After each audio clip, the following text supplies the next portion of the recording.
Hola,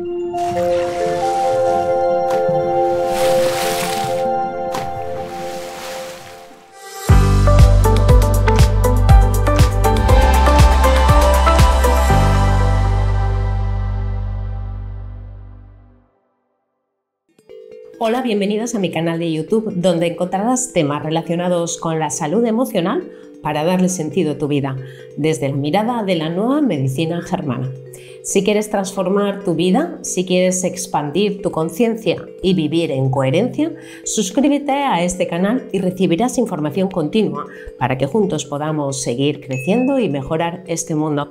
Mi nombre es Noelia Bonifacio, soy psicóloga especializada en investigación y psico-oncología, además de trabajadora social y licenciada en comunicación audiovisual. Actualmente soy CEO en el Instituto Nuevo, un centro de formación y terapia integrativa. Hoy os vengo a hablar de la metástasis, puesto que muchas personas, después de recibir un diagnóstico de cáncer, entran en un torbellino de emociones que se mezclan con la dureza de los tratamientos médicos, quimioterapia, radioterapia, operaciones que desgastan y transforman. Y cuando creen haber superado la primera batalla, aparece una noticia que aún es más devastadora. El cáncer, dicen los médicos, se ha expandido por todo el cuerpo. Entonces, la palabra metástasis se convierte en una sentencia que resuena con un eco de fatalidad. Se nos enseña como una verdad indiscutible que existe un mecanismo por el cual las células enfermas viajan y conquistan nuevos órganos. Sin embargo, esta explicación procede de teorías formuladas hace más de un siglo, teorías que nunca fueron demostradas y que aún así se repiten como dogma en hospitales, consultas y medios de comunicación. Así hemos terminado por integrarlas en nuestro lenguaje cotidiano, como si fueran parte natural de nuestra manera de hablar sobre la enfermedad, sin detenernos a pensar si esa imagen de un cáncer que se mueve y se propaga como un ejército invasor responde realmente a la verdad biológica o si no será más bien un relato construido y aceptado sin el respaldo sólido de la evidencia. Algunos médicos y pensadores críticos han señalado que lo que la medicina oficial llama metástasis podría entenderse de otra manera. Lo que se interpreta como una expansión del cáncer sería en realidad la aparición de nuevos procesos biológicos originados por conflictos distintos. Dicho de otro modo, los llamados cánceres secundarios no serían células fugitivas del tumor original, sino respuestas autónomas del organismo frente a choques emocionales profundos. La medicina oficial define la metástasis como la diseminación del cáncer desde su lugar de origen hacia otros órganos a través de la sangre o de la linfa, dando lugar a tumores del mismo tipo en distintas partes del cuerpo. Tres afirmaciones se esconden en esta definición y cada una de ellas merece un examen detallado. La primera sostiene que las células cancerosas se desprenden del tumor original. Pero si observamos cómo funciona la biología de los tejidos, descubrimos que las células no viven aisladas, están unidas entre sí por un entramado firme de proteínas y estructuras que las mantienen cohesionadas. Son como ladrillos sellados por cemento en una pared. Sin esas uniones, la arquitectura del cuerpo se derrumbaría. Pretender que una célula simplemente se suelte, se desprenda y siga viva en solitario contradice el modo en el que los tejidos mantienen su integridad y comunicación. La segunda afirmación dice que esas células viajan por la sangre o por la linfa. Sin embargo, en el torrente sanguíneo solo circulan células especializadas como glóbulos rojos, glóbulos blancos o plaquetas. Todo lo demás es considerado intruso y eliminado de inmediato por el sistema inmune. Si una célula ajena intentara desplazarse por la sangre o la linfa, sería reconocida como un cuerpo extraño y destruida. El organismo no permite que una célula diferenciada fuera de su lugar viajara libremente sin ser detectada. La tercera afirmación indica que esas células, al llegar a un órgano nuevo, formarían un tumor del mismo tipo que el original.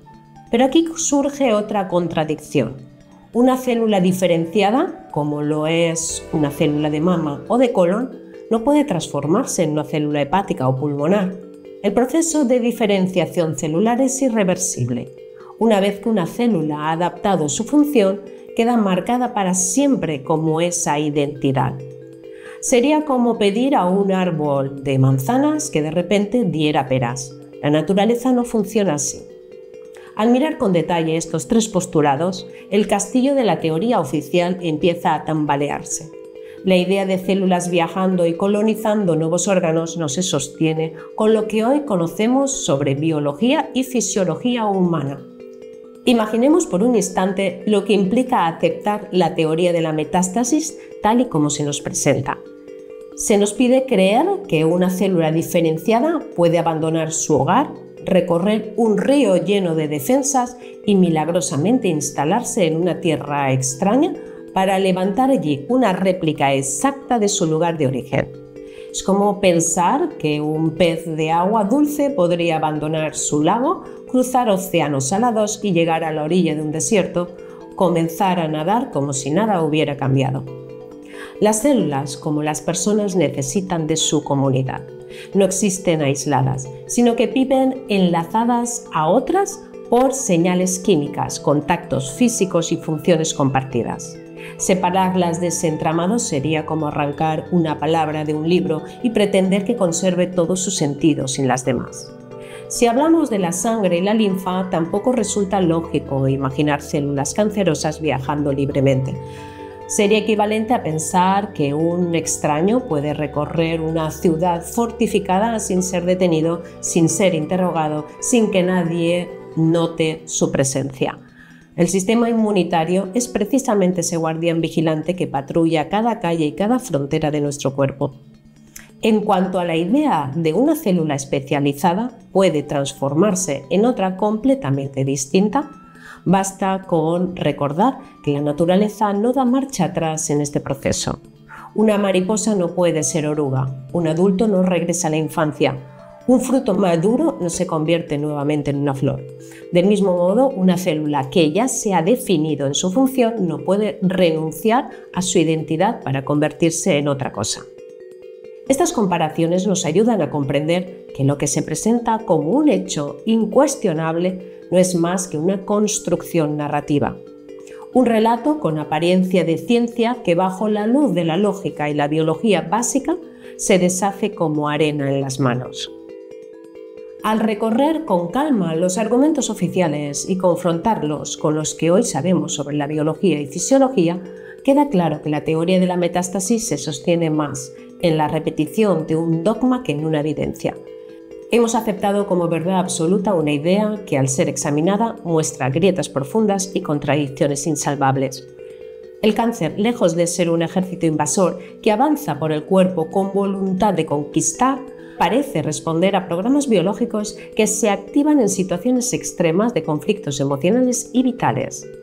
Cada nuevo tumor no sería el fruto de una fuga celular imposible, sino la expresión de un nuevo choque interior que el organismo intenta procesar y resolver a su manera. Cuando la hipótesis de la semilla y el suelo de Payet fue formulada en 1889, ofrecía una imagen poética y convincente: células que viajan como semillas y solo germinan donde la tierra es fértil. En el siglo XX, otros médicos intentaron complementar esta metáfora. James Ewing, en 1928, defendió que no había tal afinidad biológica, sino una cuestión puramente mecánica. Las células llegaban a ciertos órganos porque la anatomía del sistema circulatorio las arrastraba hasta allí, como troncos que flotan río abajo y se quedan atascados en los primeros meandros. Décadas después se añadió la idea de que el tumor primario envía señales químicas que preparan a distancia nuevos órganos para recibirlos, lo que se llamó nichos premetastásicos. Y más tarde, en los años 80 y 90, surgió la teoría de la transición epitelio-mesenquimal, que describe que las células supuestamente adquieren temporalmente la capacidad de moverse, transformarse y colonizar otros tejidos. Pero al mirarlas con atención, todas estas teorías se enfrentan a la misma dificultad que la definición oficial de la metástasis. Si las células están unidas en sus tejidos por estructuras fuertes y por señales de comunicación constante, ¿cómo podría escapar intactas para emprender un viaje solitario? Si la sangre y la linfa son patrullas por un sistema inmune que destruye todo lo extraño, ¿cómo podrían sobrevivir y atravesar ese terreno hostil? Y si la definición celular es un proceso irreversible, ¿cómo podría una célula de colon transformarse en una de pulmón o una de mama en una hepática, solo porque el suelo lo permite? La metáfora de Payet se deshace cuando recordamos que las semillas conservan su identidad. Una semilla de manzana jamás dará peras. La visión de Ewing se debilita al olvidar que lo que se atasca en un río es materia muerta, no células vivas que dependen de un entorno específico para sobrevivir.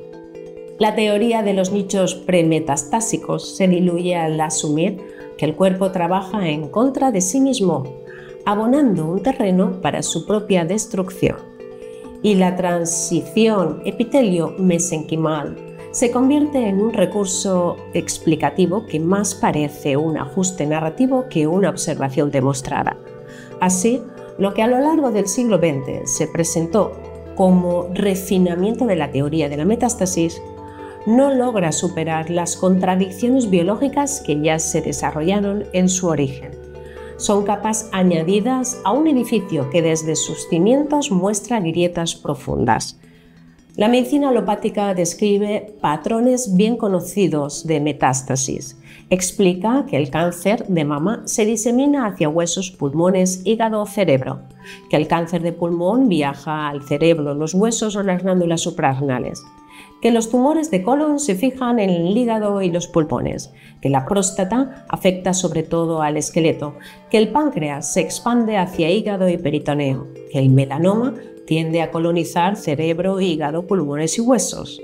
Para la oncología convencional, estos destinos no son casuales, responden a rutas de circulación sanguínea y linfática o a la afinidad biológica entre las células tumorales y el tejido que las recibe. En la lógica de la semilla y el suelo de Payet o de la mecánica de Ewing. Sin embargo, desde la mirada de la biodescodificación, lo que se interpreta como metástasis no son células que viajan, sino la activación de nuevos programas biológicos a raíz de los conflictos emocionales que acompañan al diagnóstico y a los tratamientos. Así, cuando una mujer con cáncer de mama desarrolla lesiones en los pulmones, no se trataría de células que migran, sino de un conflicto de miedo a la muerte que se despierta al recibir la sentencia médica. Cuando aparece el compromiso de los huesos, se relaciona con la desvalorización profunda que puede surgir tras una mastectomía. En el hígado, lo que se observa estaría vinculado al temor a perder el sustento vital o a poder alimentar a la familia. Y en el cerebro, más que metástasis, serían zonas de edemas que reflejan el impacto de los shocks biológicos. Lo mismo ocurre en el cáncer de pulmón. La medicina oficial sostiene que invade cerebro, huesos, hígado y suprarrenales. La biodescodificación ve en cada uno de esos destinos un reflejo emocional extremo. El cerebro como espejo del miedo al futuro, los huesos como la huella de la desvalorización, el hígado como el temor a la falta de recursos, las suprarrenales como la expresión del miedo paralizante. En el cáncer de colon, las metástasis hepáticas y pulmonares se extienden oficialmente como el resultado de la anatomía vascular.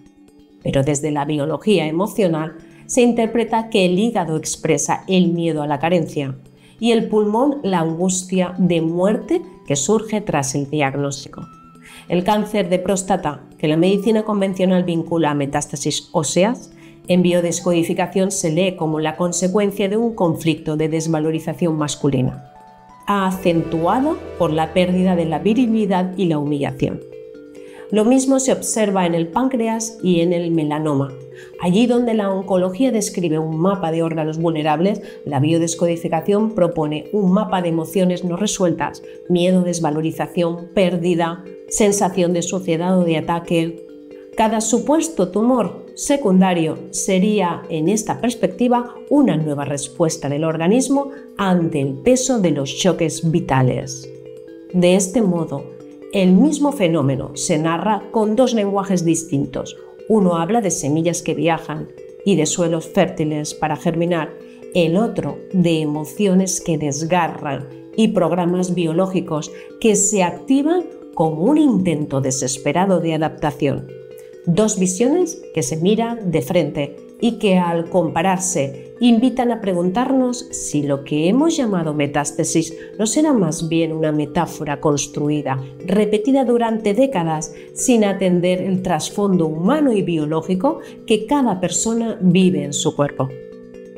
Cuestionar la metástasis no es negar la dureza del cáncer ni el sufrimiento de quienes lo padecen. Al contrario, es abrir una nueva puerta para comprender mejor lo que ocurre en el cuerpo humano y para dejar de repetir fórmulas heredadas de otros tiempos sin preguntarnos si siguen teniendo sentido. Quizás ha llegado el momento de escuchar a la biología con más atención que a los viejos relatos, de reconocer que no todo lo que se repite en la medicina está probado y de atrevernos a mirar la enfermedad con ojos nuevos, porque sólo así, rompiendo las cadenas de lo incuestionable, podremos acercarnos a la verdad más amplia y a una esperanza más real. Si te ha gustado este vídeo, dale a like y si necesitas acompañamiento terapéutico mientras recibes tu tratamiento médico, búscanos. Estamos aquí para acompañarte. Puedes escribirnos a terapias@noevo.org o hacerlo a través de nuestra web www.noevo.org en el apartado de terapias. Te esperamos en nuestras próximas cápsulas de bienestar. Un abrazo.